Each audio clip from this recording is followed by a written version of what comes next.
Well, hello YouTube, this is Layout123 and today we're going to take a look at my collection of Triang steam trains, and what better way to start than by looking at the Morningstar. And there it is in all its glory, the Morningstar, which is very different to the Evening Star. I don't know whether there is any relation whatsoever or whether it is just mainly the name. Now, what can I say? I do like it all in all. It's got a great ability to pull a lot of coaches at once. It's quite smooth for a Triang train. It's very, very smooth. It's not got the noisiest motor in the world. It's very nicely detailed, all in all.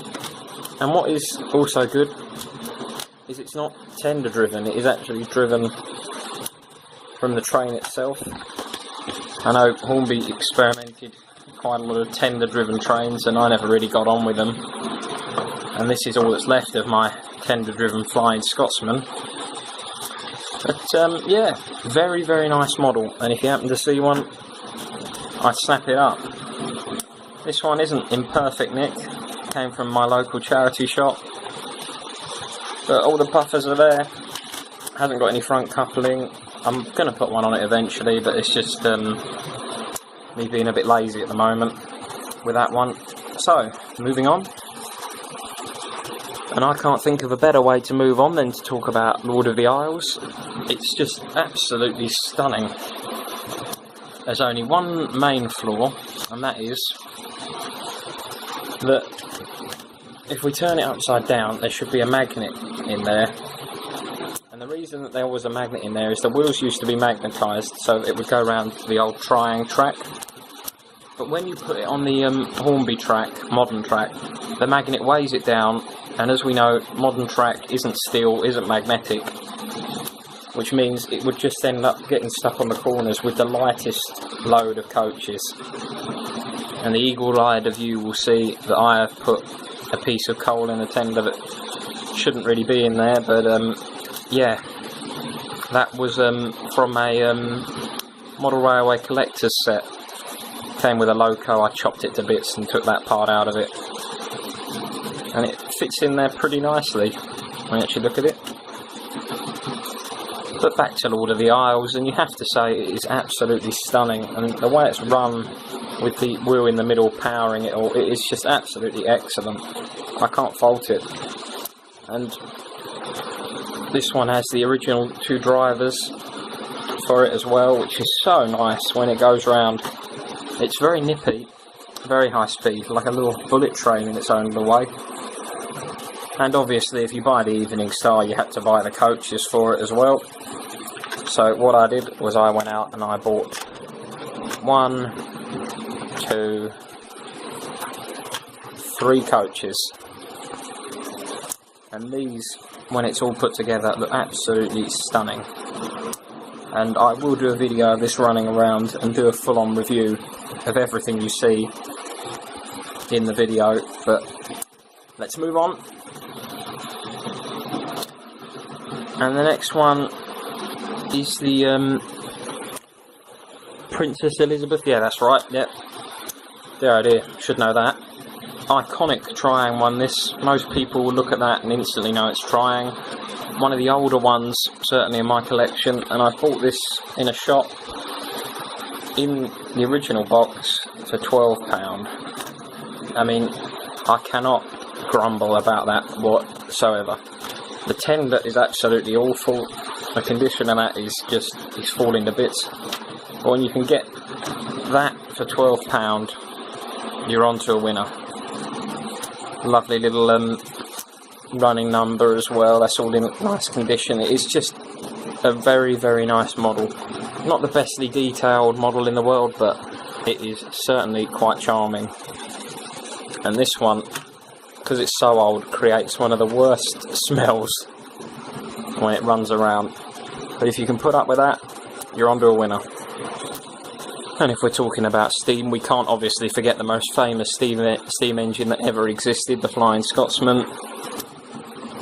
And there's so much you could say about the Flying Scotsman. This one was in my video the might of the Flying Scotsman, but it's broken at the moment. The screw fell off the side, which holds all of the pistons together.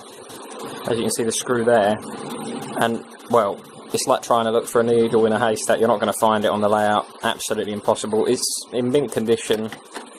It is absolutely wonderful, and I much prefer this to the Hornby one. There are so many just little details, like when we look in there, you've got the little shovel with the coal in it as well, which is just absolutely excellent and exquisite. On this side, you can see the actual door they talk about that the drivers used to go through when they tried to break the record, something like longest journey without a stop or something like that. I'm not 100% sure on my facts, but certainly one of the most famous steam engines. Well, it is the most famous steam engine. Everybody knows the Flying Scotsman. Absolutely brilliant. And obviously with this we have the realistic chuffing sound.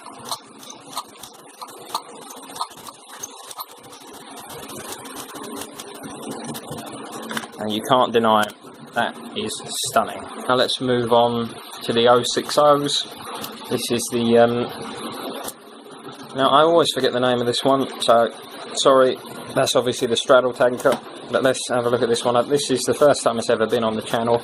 It's not working at the moment. It has been working, and it should work because it's got a new motor in it, but for some reason it doesn't, which is rather peculiar. It did used to have GWR on the side of it, but the lettering just flaked away and came off, and it became so flaky that it was just better to take it off. But all in all, very nice, very, very nice. And the reason I'm doing these two together is because I don't really have a lot to say about these. I believe this is definitely Triang, but for some reason in the back of my mind I'm thinking it's Triang Hornby, and I'm not sure why.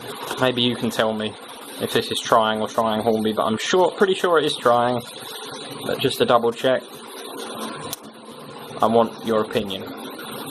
And obviously, for those of you who saw my review of the Stratotanker, you'll know pretty much all there is you need to know about the Stratotanker. Very nice model, and one of my favourites in my Triang collection. And now we move on to my final Triang steam loco, which featured in the video How Times Have Changed, alongside its sort of modern counterpart. And only so far one person has said which one they prefer, so if you watch that video you will be able to write below which one of these two do you prefer.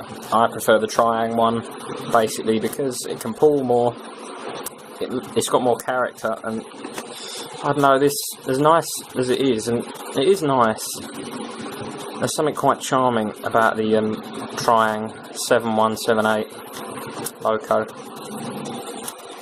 But that's my opinion. You might have a completely different view, so don't forget, leave a comment below and tell me what you think. And for those of you wondering what part 2 is going to be like, well, this is what part 2 is going to be like, including the very rare Red 5 Dock Shunter, the Transcontinental loco, which I have done the review of, and we're also going to have a look at some rolling stock and that sort of thing. But the Dock Shunter's well overdue a video, and I think that's pretty much it for today, guys. I'm going to obviously show you a bit more of the trains running, but until then, thank you very much for watching, and stay tuned for part 2. And obviously, don't forget, like, subscribe, comment, all the usual. You've heard it all before. Thank you very much to everybody who has subscribed, and if you made it this far, then you're better than I thought you were, because I don't think I could sit through all this. But then again, most people do interesting videos on YouTube, and this is something a little bit different. And I hope you enjoyed this video, and stay tuned for part 2.